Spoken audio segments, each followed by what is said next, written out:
Okay, to start this install, we're going to have to remove this lower dash panel by removing these two screws here and here. Little tug on the panel will drop right down. Okay, we're going to need to remove these connectors. Okay, now that we've removed that lower dash panel and set it down off the side, we're going to get behind this parking light switch here. So just basically pop it out nice and clean. That's going to give us access inside here to our CAN bus connections, which we're going to make also as well.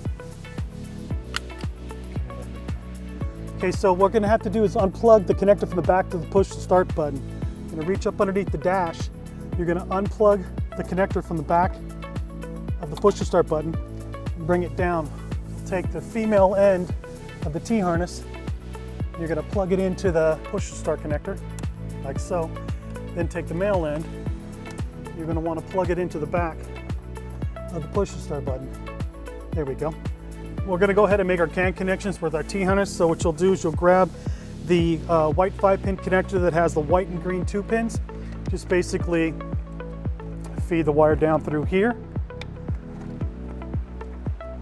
Okay. And we're only going to use the white 2-pin connector. So we'll go ahead and take it, plug it in, pop it into place. There you go, it's plugged in there. We'll be able to tuck this down. Okay, on the 20-pin connector of the harness, there's going to be a loose purple with a yellow stripe. It's the ignition connection that has to connect to the 48-pin gray connector of the BCM located right up in here. It's going to connect to a brown with a black stripe wire. You will need to make that connection at the BCM brown and black wire to complete your programming and be able to remote start your vehicle. To program the module, you're going to press and hold down the program button, plug in the black 4-pin. Lights are going to alternate. You want to let go on a solid blue light. There we go, let go. Plug in the rest of your connectors. So here's the white 20-pin, white connector. Press push to start 2 times. Then you press the program button 1 time, light will go off. Waiting for it to come back on blue, flashing. There we go. Go ahead and turn the ignition to the off position, flashing red and yellow. We're ready to take it to the computer for the decryptor. Make sure you unplug the black 4-pin connector last before taking it to the computer. Let's do the decryptor. So to do the decryptor, you'll need to download the FlashLink Manager and log into the program. Your download and log information will be on your tip sheet. Once you've downloaded and opened the program and logged in, you can now go ahead and take your FLL connection, plug it into the USB port of your computer. The FlashLink Manager will read it. Turn green. There, it's turned green here. It's telling that it's picked it up. Plug in the connector. Reading the module. Okay, the information on the modules come up. It is at the most recent current firmware. Do not change any of this. You're simply going to scroll over to the decryptor, select decryptor. Okay, scroll down, send data. Okay. It's going to go ahead and start the immobilizer. It's going to read the key information. It's typical to take a few minutes. Now that it's updated to process it, it's going to continue to update the unit.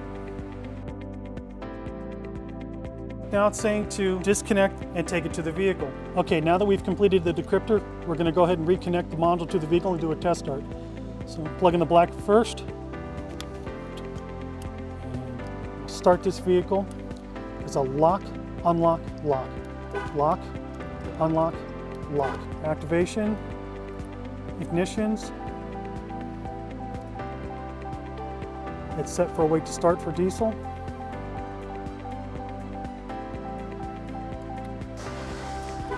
There you go. Press the brake pedal, and we're good to go.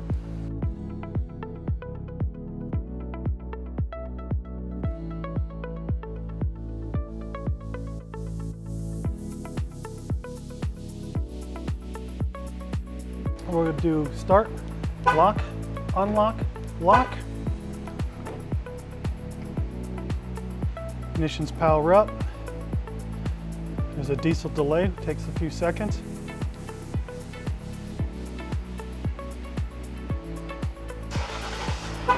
Vehicle started and running.